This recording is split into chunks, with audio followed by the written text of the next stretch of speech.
não, irmão, mas está escrito, mas também está escrito que Deus estava em Cristo reconciliando o mundo consigo mesmo. Não, mas está escrito, mas também está escrito que o escrito de dívida que era contra o povo foi cancelado.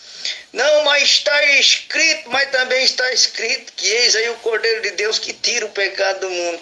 Está escrito, ó, vai ficar dois satanás, um guerreando contra o outro. Carlos. Então você vai continuar na sua carnalidade. Se você não crucificar essa carne aí, o René pode ficar aí a tarde inteira falando com você que não vai mudar nada. O seu sentimento, o seu pensamento, o seu entendimento é de um carnal. Então, no literal, isso aí não vai encaixar em nada. Você, não adianta o René ficar aí a tarde toda tentando te explicar uma coisa, sendo que você está na carne, está no mérito próprio, no fazer do homem. Seu entendimento é de um carnal, de um religioso. E mostrando um entendimento carnal, você vai ficar ofendido mesmo, porque o evangelho ele crucifica a carne. Com certeza você vai ficar muito ofendido, porque quando nós falamos do evangelho, é para crucificar a carne. Aí eles ficam muito ofendidos, vixe, eles não podem ouvir o evangelho, eles não aguentam a ouvir a verdade. Irmão, esse aí é o famoso crente que quer tirar tirar a nossa paz, ou seja, quer nos arrancar do reino. Ele quer passar do espiritual para o literal, ele quer regredir, francamente.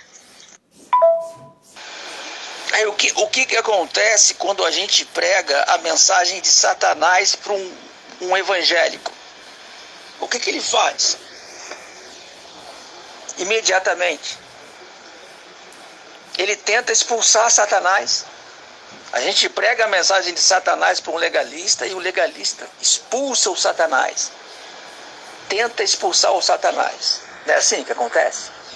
O apóstolo Paulo fez isso. Ele tentou expulsar o Satanás. Ele falou, eu roguei 3 vezes para que essa afastasse de mim. Ele estava tentando expulsar o Satanás. Eu roguei 3 vezes, né? Está ali o texto, para que se desviasse de mim. O evangélico, ele tenta expulsar Satanás, só que o Satanás, ele não sabe que é uma coisa boa para ele. Mas ele tenta expulsar.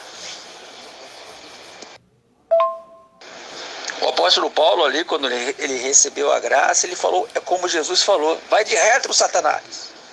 Quando a gente prega o evangelho para um legalista, ele fala, vai de retro, Satanás. Para a gente. E a gente está pregando o evangelho para ele. Ele fala, vai de retro, Satanás. Eles falam assim. Não é assim que eles falam? Quando ouvem do evangelho, vai de retro, Satanás. É quando Paulo fala, sabemos que o homem não é justificado pelas obras da lei, carne, né? Mas sim pela fé de Cristo, Espírito. Então estava entregando a pessoa que pregava obras a Satanás, falando, não é pelas obras, é pela obra de Cristo. O cara estava falando uma mentira, que era Pedro. Pedro estava indo contra a verdade do evangelho, pregando a mentira. Entregar a Satanás, quando tem alguém pregando a mentira, é você pregar a verdade. E se tem alguém pregando a verdade e vem o cara prega a mentira é a mensagem de Satanás. Mas se tem alguém pregando a mentira e eu prego a verdade é a mensagem de Satanás. Eu vou repetir, se tem alguém pregando a verdade, Jesus estava pregando a verdade, que ia morrer. Pedro falou, você não vai morrer.